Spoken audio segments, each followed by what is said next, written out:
The mode of goodness actually takes us out of this material conditioning. The mode of goodness enables us to become free from the influence of mode of passion and ignorance. When we become situated in the mode of goodness, then we become internally projected.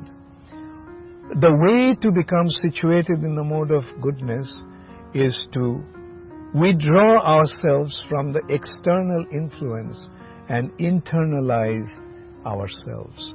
And that is how all the good qualities develop, overcoming the bad qualities of lust, greed, anger, illusion, pride, and envy.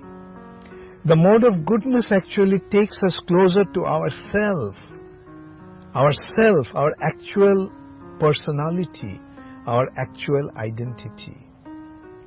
And in that, one recognizes the futility of the materialistic endeavor and the purpose of becoming situated in one's spiritual identity.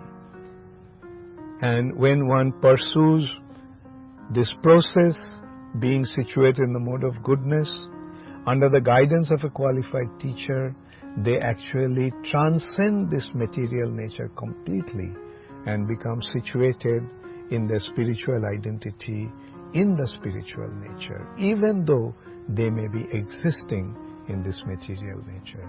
Therefore, the way to become free from anger is to become situated in the mode of goodness. Before we become angry, let us consider, why am I becoming angry? What is the cause of my anger? Okay, something didn't happen the way I wanted it. Somebody didn't act the way I wanted. And in the mode of goodness, we begin to consider, well, that is how it is meant to be. Like our karmic reactions are making us function, individually function in different ways, and sometimes we're conflicting and sometimes we're embracing. So this is happening by the arrangement of our karmic reactions under the influence of the modes of material nature. In this respect, I often remember one incident. One day in Vrindavan, in a forest, I was sitting under a tree, and a big black ant started to crawl over my toe.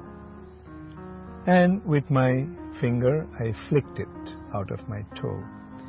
And that ant went flying and bumped onto another black big ant, and they started to fight. And I was thinking that this is what is happening to us. Due to the influence of the karmic reactions, we are bumping onto somebody else and we are questioning, why did you do that to me? And he says, why did you do that to me? And we get into a conflict. But if we could have a proper picture, then I could see that, like that black big ant, somebody flicked me and I bumped into someone else. It was the result of our karmic reaction. So in this way, the real wisdom is to see things beyond our immediate perception. Go into the cause and see the effect. Do not react to the effect, but try to figure out what caused that to happen in certain way. So that is the way to overcome anger.